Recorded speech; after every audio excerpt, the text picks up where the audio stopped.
बड़े विश्वास के साथ जनता के आशीर्वाद और समर्थन से 400 पार के हमारे लक्ष्य की ओर आगे बढ़ रहे हैं। आसाम, बंगाल, उत्तर प्रदेश, मध्य प्रदेश, राजस्थान, छत्तीसगढ़, उत्तराखंड, ये सभी राज्यों में हमें बहुत बड़ी चुनावी सफलता मिलती हुई दिखाई पड़ती है। इसके साथ साथ कर्नाटक, तेलंगाना, आंध्र, केरल और तमिलनाडु, इसमें से कर्नाटक, तमिलनाडु और केरल, ये 3 राज्यों में मतदान हो चुका है, कुछ बाकी है, परंतु जो शुरुआती ट्रेंड मिले हैं, दक्षिण भारत में भी भारतीय जनता पार्टी को बहुत अच्छा रिस्पांस मिल रहा है और इसके कारण हमारा 400 पार का लक्ष्य हम निश्चित रूप से सिद्ध करेंगे, ये हम सबका विश्वास बना है। मित्रों, आप जैसे जानते हैं, कुछ दिन से कांग्रेस पार्टी ने हमारे 400 पार के लक्ष्य को ट्विस्ट करना शुरू किया है। उन्होंने एक प्रकार से 400 पार के लक्ष्य को संविधान बदलने के लिए ये लक्ष्य है और दूसरा एक अपप्रचार कर रहे हैं कि भारतीय जनता पार्टी 400 पार करने के बाद आरक्षण को समाप्त कर देगी। ये दोनों चीजें निराधार और तथ्यहीन है। भारतीय जनता पार्टी को पूर्ण बहुमत इस देश की जनता ने 2014 में भी दिया, 2019 में भी दिया। हम 10 साल से पूर्ण बहुमत के साथ की सरकार चला रहे हैं। हमने पूर्ण बहुमत का उपयोग कांग्रेस की तरह इमरजेंसी डालकर लोकतंत्र का गला घोंटने में नहीं किया। इमरजेंसी डालने के लिए, लोकसभा का टर्म एक्सटेंड करने के लिए, संविधान बदल करने में नहीं किया। हमने पूर्ण बहुमत का उपयोग धारा 370 को समाप्त करने में किया, ट्रिपल तलाक को समाप्त करने में किया, अंग्रेजों के कानून बदलकर भारतीय संस्कार और भारतीय पद्धति के कानून लाने में किया, कोरोना के खिलाफ लड़ने में किया और जब कोर्ट से जनादेश मिल गया तो राम मंदिर के निर्माण में भी हमारी सरकार ने पूरी अनुकूल जमीन तैयार करने में अपनी भूमिका करी। कांग्रेस पार्टी एक झूठ फैलाकर जनता के बीच में भ्रांति पैदा करना चाहती है।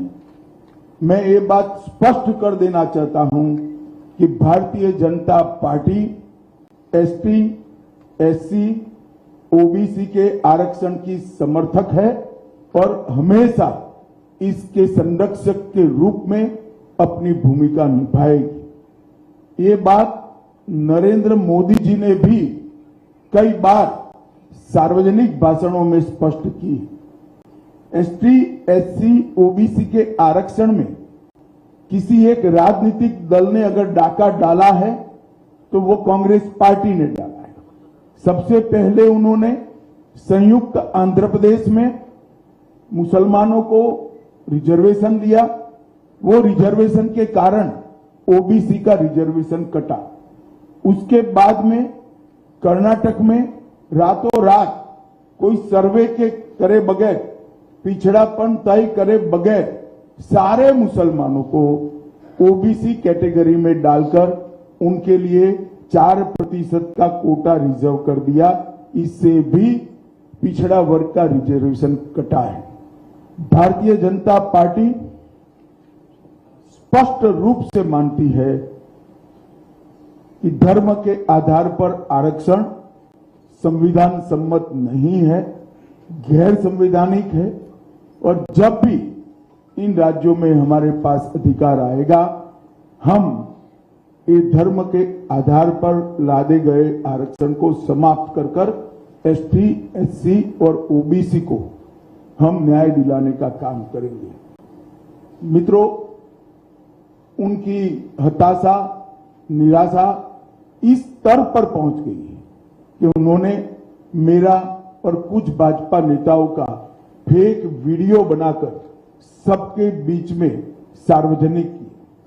मुख्यमंत्री, प्रदेश अध्यक्ष, इस कक्षा के व्यक्तियों ने भी इस फेक वीडियो को फॉरवर्ड करने का काम किया। अब स्पष्ट हो चुका है।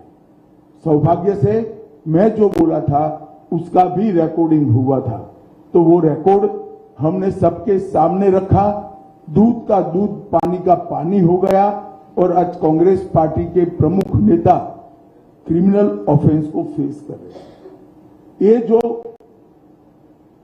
कृत्य है वो उनकी हताशा और निराशा का द्योतक है। जब से राहुल गांधी कांग्रेस की कमान संभाले हैं, राजनीति का स्तर नीचे नीचे नीचे ले जाने का काम कर रहे हैं और ये इसका चरम, लोकसभा में चर्चा न हो देना, राज्यसभा में बहिष्कार करा देना, शोर शराबे करना और निराधार झूठ बोलकर प्रजा में भ्रांति फैलाने का काम लगातार उनके नेतृत्व में कांग्रेस पार्टी कर रही है।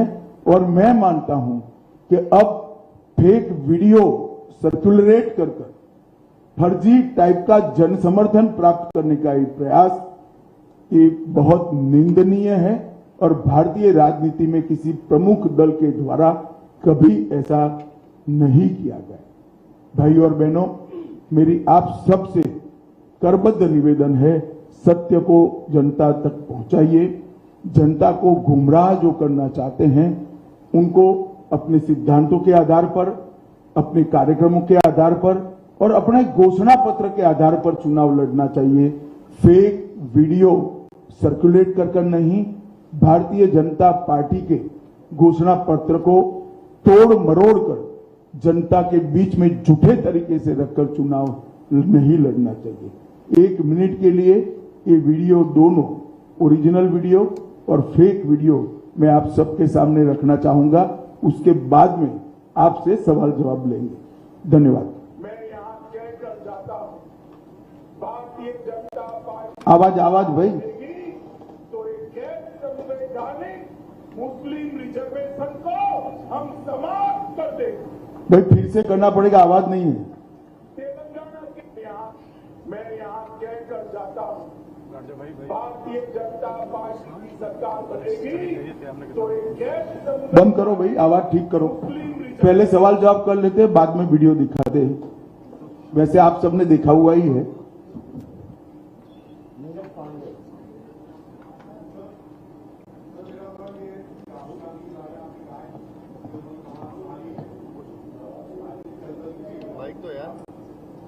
आपने चूंकि कहा कि जब से राहुल गांधी ने कांग्रेस की कमान संभाली है तो राजनीति का स्तर नीचे गिरता गया है।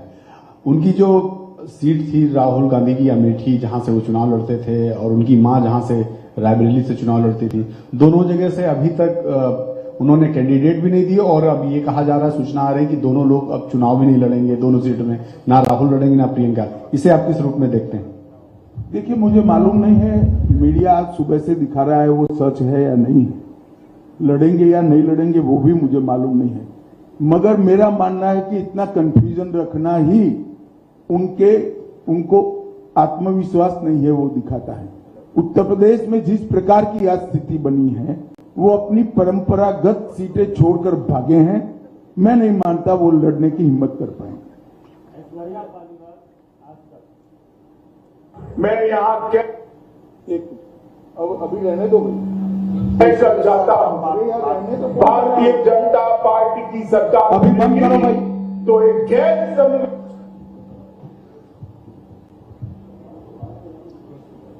जी अमित जी, कांग्रेस ने कहा है कि वो मुस्लिम पर्सनल लॉ बोर्ड को रिस्टोर करेगी अपने मैनिफेस्टो में।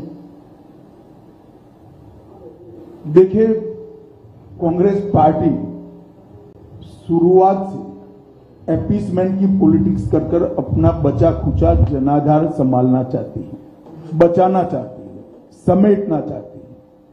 पर्सनल लॉ हमारी संविधान सभा ने देश के विधानमंडलों और देश की संसद को आदेश किया था कि जब भी अनुकूलता खड़ी हो इस देश में यूसीसी यूनिफॉर्म सिविल कोड लाया जाए। संविधान सभा में ज्यादातर सदस्य कांग्रेस के ही थे, वहीं यह निर्णय हुआ था, क्योंकि किसी भी पंथ निरपेक्ष देश के लिए धर्म के आधार पर कानून ठीक नहीं है। फिर भी आज ये जानते हुए भी संविधान के स्पिरिट से बिल्कुल उल्टा कांग्रेस ने अपने घोषणा पत्र में पर्सनल लॉ को लाने की बात करी है। भारतीय जनता पार्टी इसकी निंदा करती है। हमने हमारे घोषणा पत्र में कहा है कि हम ये प्रयास करेंगे कि पूरे देश भर में यूसीसी लागू किया जाए और हर धर्म के नागरिकों के लिए इस देश में एक ही कानून हो।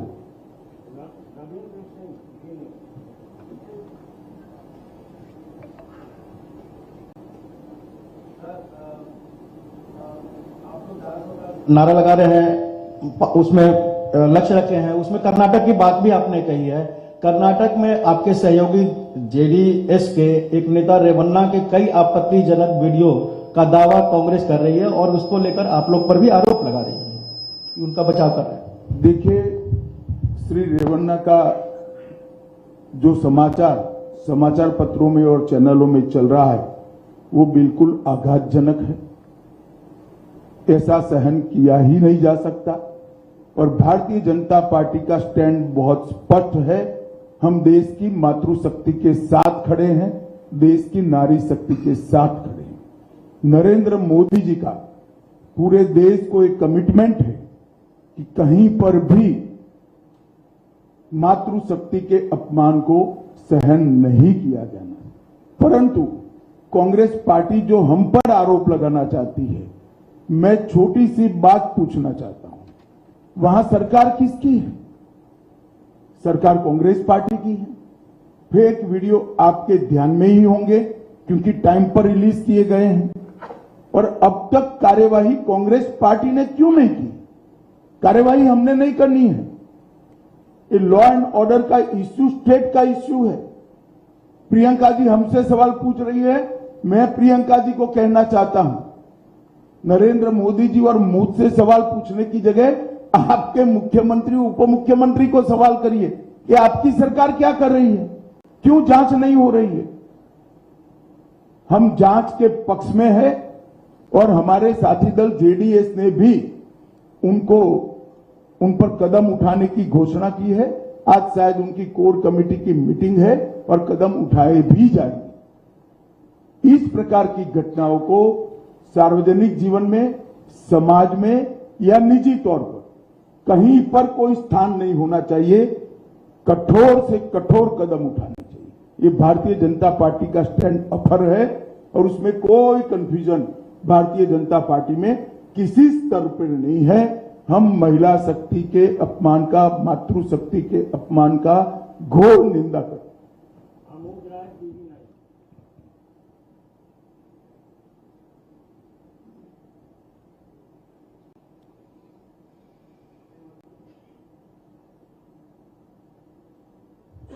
गृह मंत्री जी, एक कांग्रेस में खास जो सिविल कांग्रेस मैनिफेस्टो में एक बात उठाई गई है कि जो सिविल कॉन्ट्रैक्ट्स है उसमें भी मुस्लिमों को के लिए स्थान दिया जाएगा, प्रायोरिटी दी जाएगी। इसको लेकर क्या कहेंगे? देखिए, मुझे लगता है कि कांग्रेस पार्टी जीतने के डेस्परेशन के अंदर सामान्य विवेक भी खो चुकी है। जो कॉन्ट्रैक्ट है वो तो कौन फर्स्ट लोएस्ट है, सेकंड लोएस्ट है, इसके आधार पर तय करना चाहिए। किसका काम करने का अनुभव है, नहीं है, इसके आधार पर तय करना चाहिए। पास्ट में कैसा काम किया है, इसके आधार पर तय करना चाहिए। अब कॉन्ट्रैक्ट में भी अगर एक धर्म को दाखिल करना चाहते हैं तो मैं कांग्रेस पार्टी को पूछना चाहता हूं कि कांग्रेस के अध्यक्ष के बारे में भी आपकी कोई रिजर्वेशन की, माइनॉरिटी की योजना हो तो उसके घोषित कर दीजिए। इतना ही बचा है।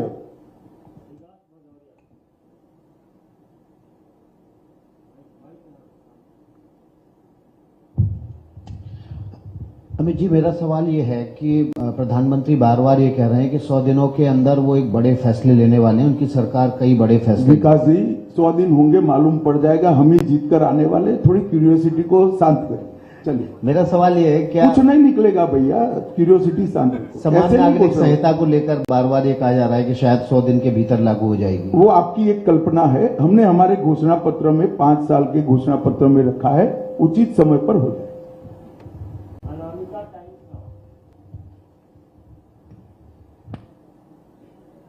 राहुल गांधी बोल रहे हैं कि एक्सरे की बात चल रहा है देश में, जिससे दूध का दूध और पानी का पानी हो जाएगा। इसमें क्या विचार है आपकी?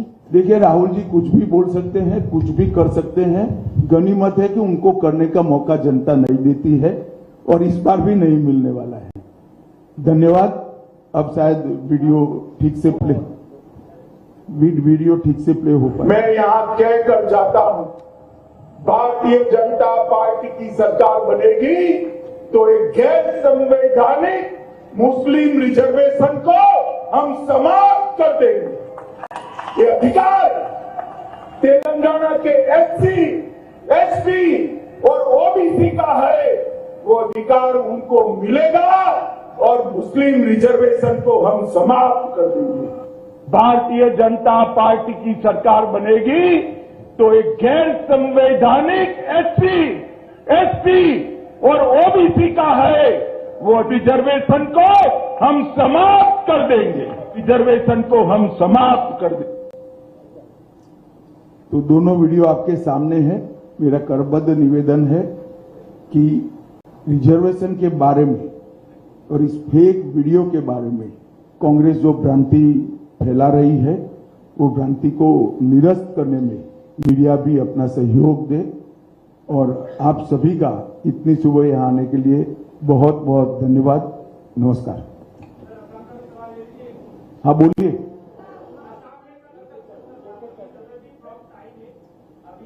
फ्रॉम टाइम है सर। असम में चुनाव अभी 2 चरण का खत्म हुआ है, तीसरे चरण चलेगा।